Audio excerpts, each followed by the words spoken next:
Day 2 of NCA, November 9th, and woke up today and went to this one session titled #Rhetoric So White.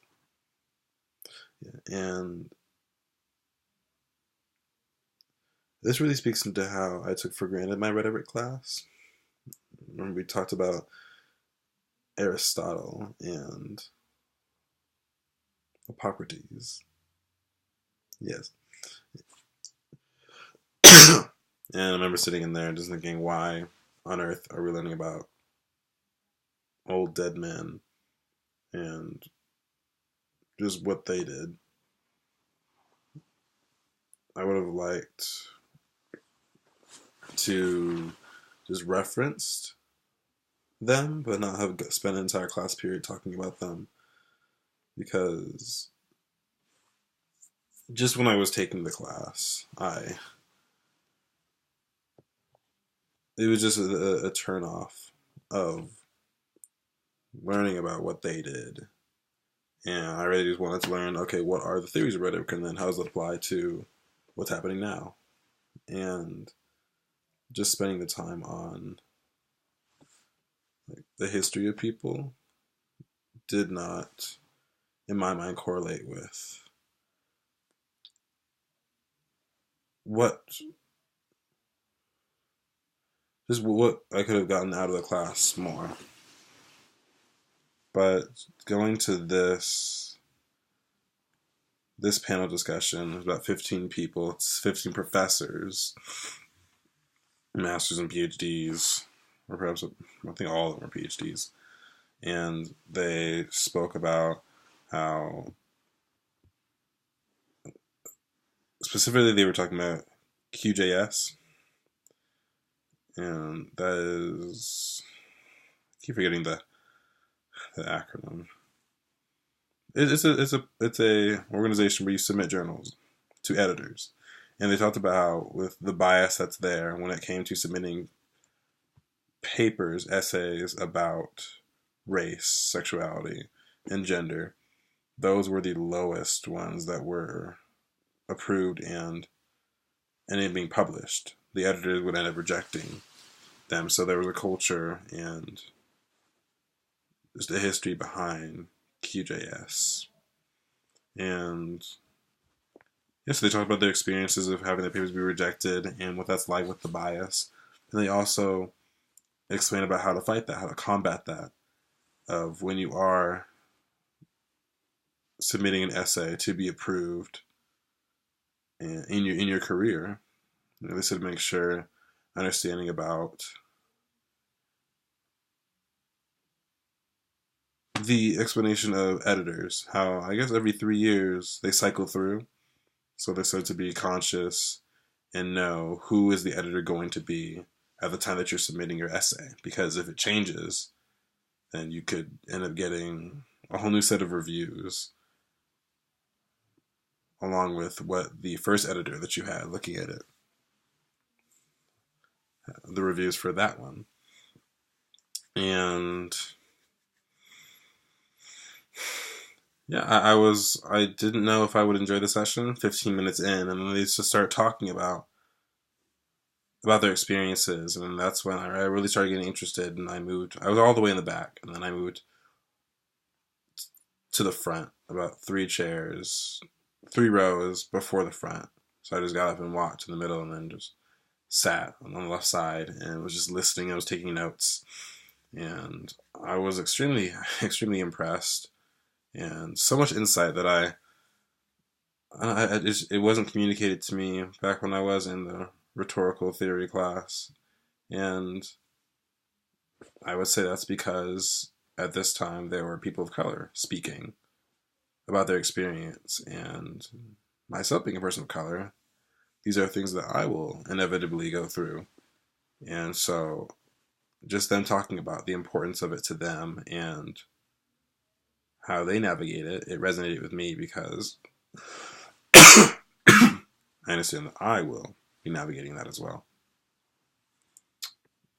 And I had no idea what question to ask. Hearing all the PhD and masters people in the audience asking questions, I just I felt intimidated, and I had no idea what to say.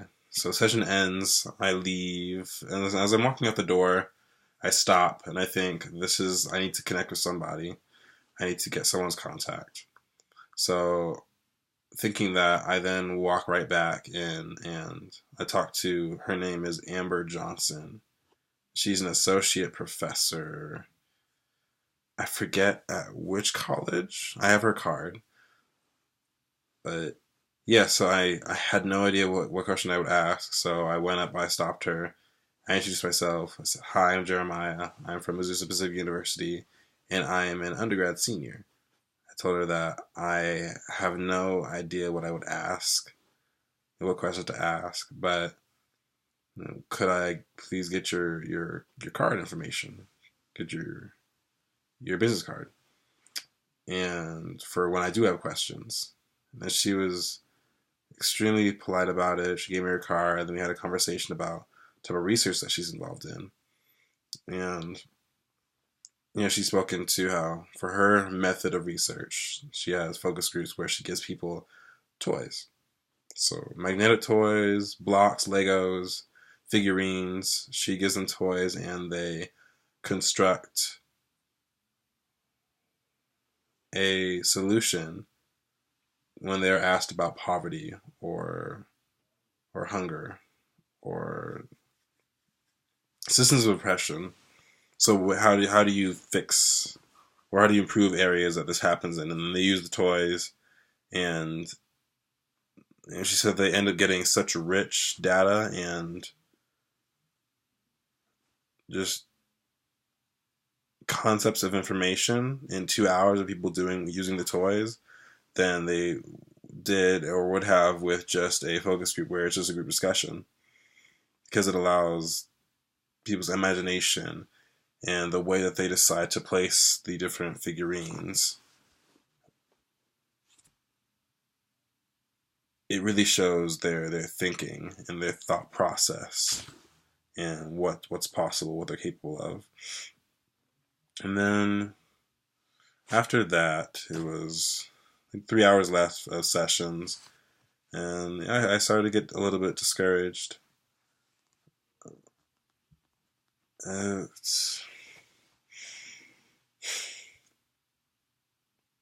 Yeah, I started to have a little bit of self pity, a pity party, because I'm the only person from my college that is at this conference currently, and like truly trying to connect with people, but then feeling unprepared, which that just goes into my own headspace of people have actually mistaken me for being a professor or a presenter, and then when they walk up to me, I don't know if I said this in the last vlog, my first vlog, but they come up to me, and as soon as they find out exactly who I am, I see their nonverbals change, and that doesn't discourage me, because as soon as that happens, then I turn the conversation to them. I ask them, well, "What are you involved in?" And then I expand on what they said, or expand on what I want to do and what I am currently pursuing, and that ends up creating a conversation and a connection there. So I use that opportunity to, in a sense, turn the table and start connecting with them on that level.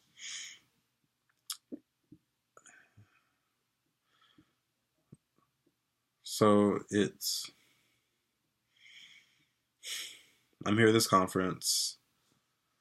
I spent all the time, preparation, the money, and I really need to go out there and just connect to people. And it just starts with, the method I'm going to use for tomorrow is walking up to someone and asking, "What sessions did you go to?" Just as a spark conversation. Real easy intro question. And that just goes into them really sharing what they're interested in. And I can get their business card, I can give them mine. And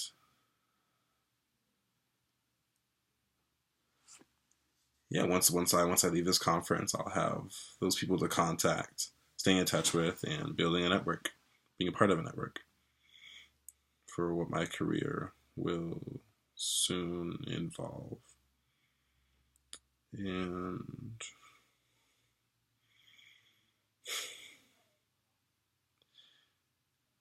yeah, I really have to change my mindset, get out of my headspace, and just speak to people. That's what the conference is for, just to speak to anybody, regardless of their age, regardless of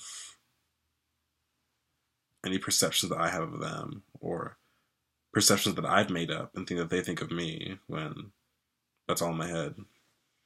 So I need to be fearless. I'm going to be fearless, and I'm going to pursue a connection with these people. This concludes my day 2 of technically just 3 because I don't know, day 2 of 4 because I do on Sunday I leave at 3 p.m. So I could be here for Sunday sessions, but no, this is first experience and just experiencing all the emotions, all the thoughts, and taking advantage, taking initiative of my life, and empowering myself and respecting myself to put myself in a better position for my future.